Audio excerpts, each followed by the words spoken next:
Les pharisiens, ce sont ceux qui parlent d'une manière et qui agissent d'une autre. Ils accumulent des prescriptions, la loi, ils les lient ensemble et en font des fardeaux pesants, puis ils les chargent sur les épaules des autres, mais ils ne bougeraient même pas le petit doigt pour les aider à les porter. Tout ce qu'ils font, ils le font pour la parade, ils veulent absolument se faire remarquer par les hommes. Évangile de Matthieu, chapitre 23, versets 3 à 5. En effet, si quelqu'un observait tous les commandements de la loi sauf un seul, il serait néanmoins un transgresseur de la loi, comme s'il était coupable sur toute la ligne. Épître de Jacques, chapitre 2, verset 10.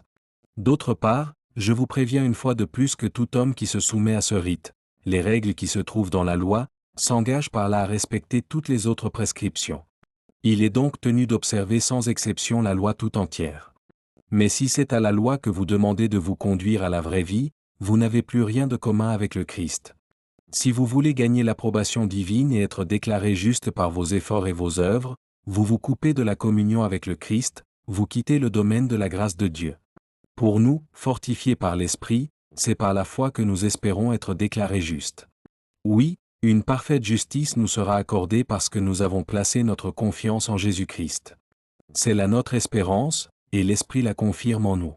Car pour ceux qui sont unis à Jésus-Christ, ce qui importe, ce n'est pas d'être juif ou de ne pas l'être, cette distinction ayant perdu toute signification, mais seule compte la foi, une foi qui débouche sur l'amour et se traduit par des actes. Lettre de l'apôtre Paul aux Galates, chapitre 5, versets 3 à 6. Dieu, qui lit dans le secret des cœurs, a témoigné qu'il acceptait les non-juifs, en leur donnant lui-même le Saint-Esprit comme il l'avait fait jadis pour nous. Entre eux et nous, il n'a fait aucune différence. Parce qu'ils ont cru, en Jésus-Christ, il a purifié leur cœur. Pourquoi donc maintenant vouloir provoquer Dieu et vous opposer à ce qu'il a fait? Pourquoi voulez-vous charger ses disciples d'un joug que personne n'a jamais eu la force de porter, ni nos ancêtres ni nous-mêmes? Livre des Actes des Apôtres, chapitre 15, versets 8 à 10. Mais que, par votre foi, le Christ puisse faire de vos cœurs sa demeure permanente. Éphésiens, chapitre 3, verset 17.